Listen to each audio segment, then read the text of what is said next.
Hi, this is Kevin Martin of Piece of the Past, and this is another blog of ours about the state of the hobby of autograph collecting.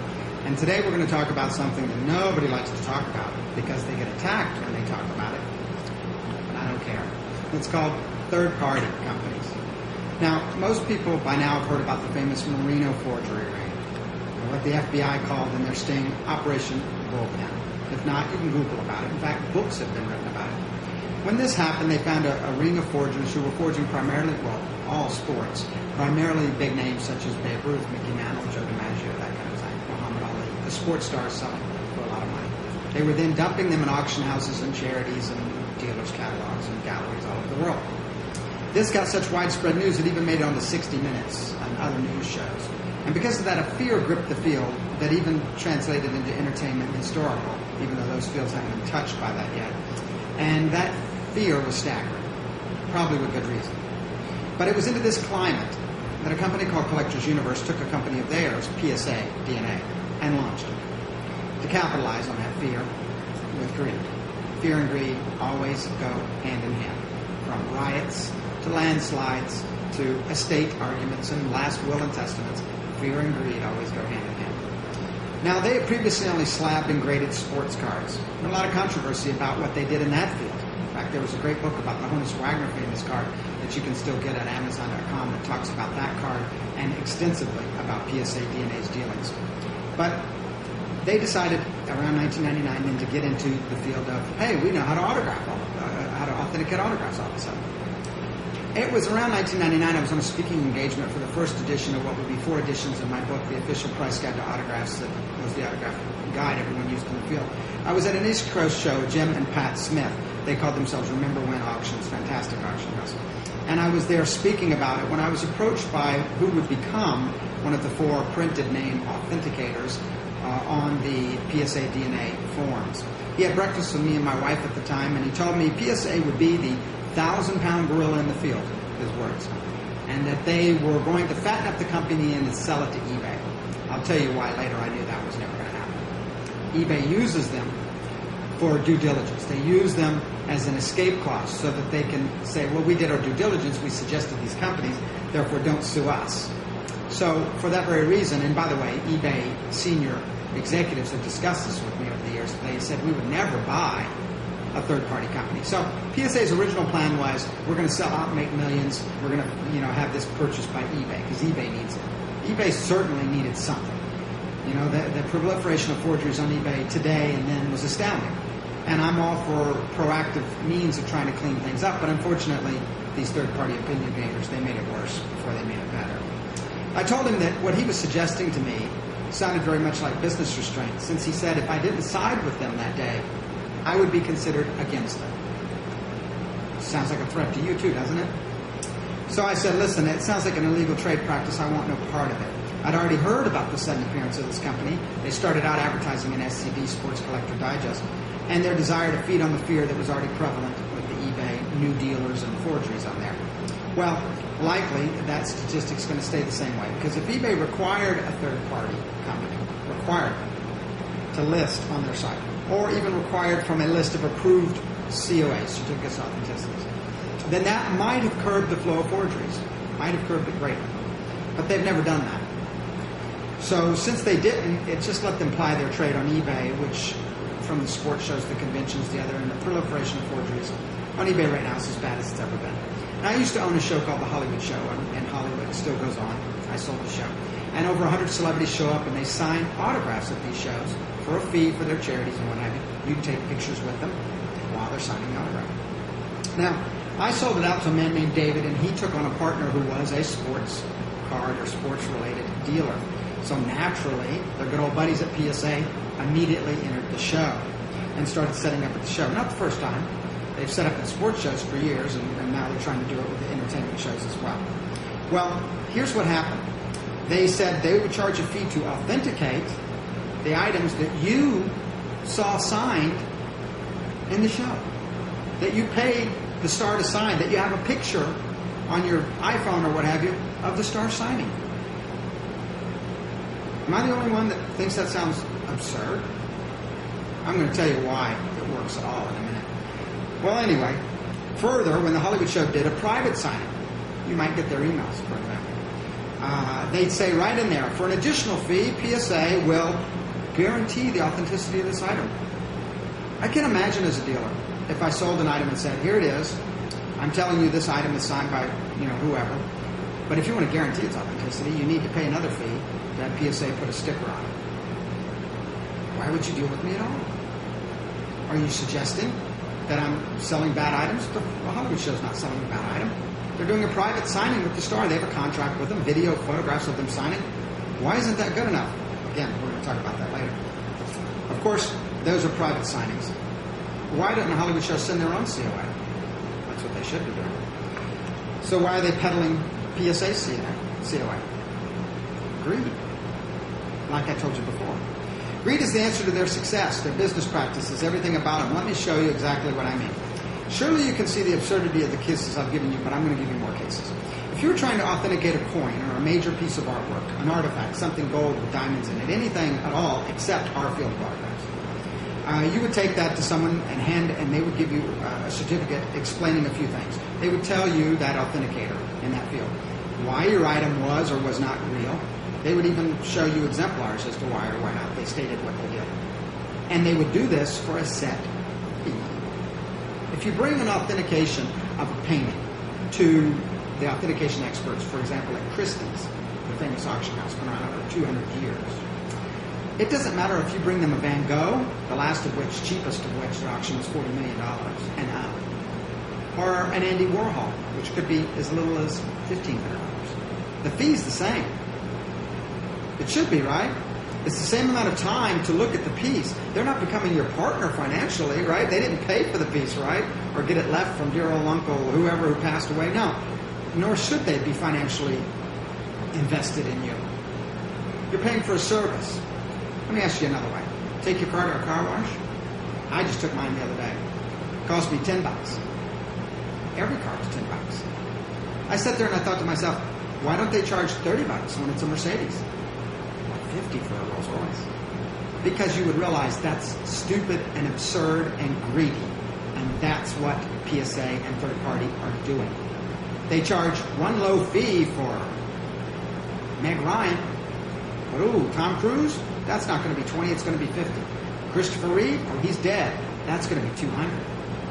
And these aren't out of blown figures. Some of them are much higher. They've even crafted the greed to the point of saying, we'll put a sticker and a card on here for one fee, but we'll give you a full illustrated letter. That's going to cost you more. Of course, it costs them 50 cents more to print it. But it's going to cost you a multiple to have a full letter. A full letter is better than just their regular opinion. So I guess it's a full letter opinion versus a regular opinion. I'm not sure how that works. And if you look at any of their websites, there's a disclaimer right at the top saying, these are all opinions anyway, and we don't stand by them. So I don't understand any of this. But back to what I was saying. The same amount of time and effort is theoretically put into authenticating anything, whether it's one item or multiple items. So if you want them to be a financial partner in your pieces, then you can let them be. But can you imagine a diamond also being taken to the back room or taken away from you for the jeweler, that you bring it in and you say, I want to know if this is real? No, you wouldn't be comfortable with that. PSA does that. So do all of them. They set up at the Hollywood Show. Remember I mentioned that at the top of the blog? They set up in a back room. They won't allow you to go back there, see your piece being looked at, appraised. They won't even tell you who looked at it. Greed, folks. But there's more. There are eBay sellers who clearly do thousands of dollars a month with PSA. One of them, in fact, on eBay calls themselves the PSA store. Why? Well, PSA accepts other items and passes them. No reputable authenticator would pass, or not to mean that they're fake, but meaning no authenticator would pass something that had an insignificant amount of scribble on it. How could you authenticate it if it had an insignificant amount of scribble on it? I'm going to tell you what I'm talking about. They don't clearly take the word of the person spending all the money with them. Of course they do. That's exactly what they're doing. Here's a PSA item of Meg Ryan, an 8x10. I kid you not. See the signature? If you want to call it that. You sure that Meg went in the crowd and she got to this guy and just dropped her pen and walked away?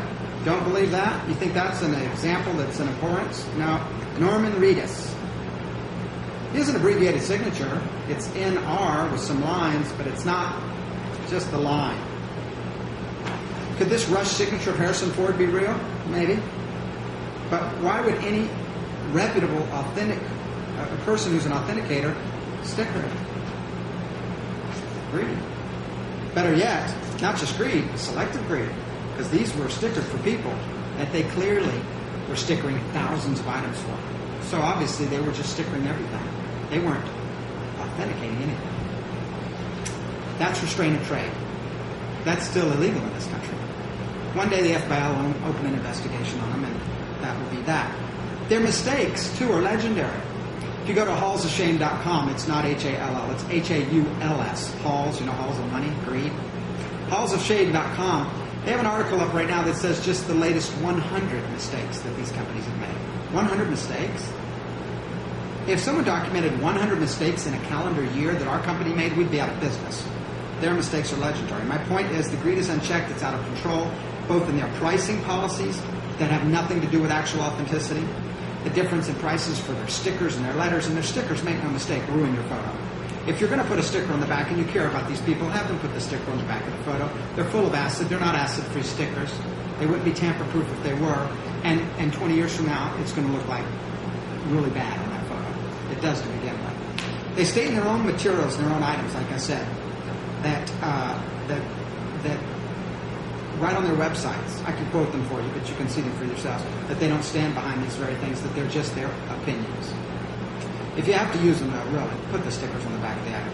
And for God's sake, stop doing stupid stuff like stickering checks and contracts. I see that on eBay. You literally might as well give that money to charity. You'd be a lot better off.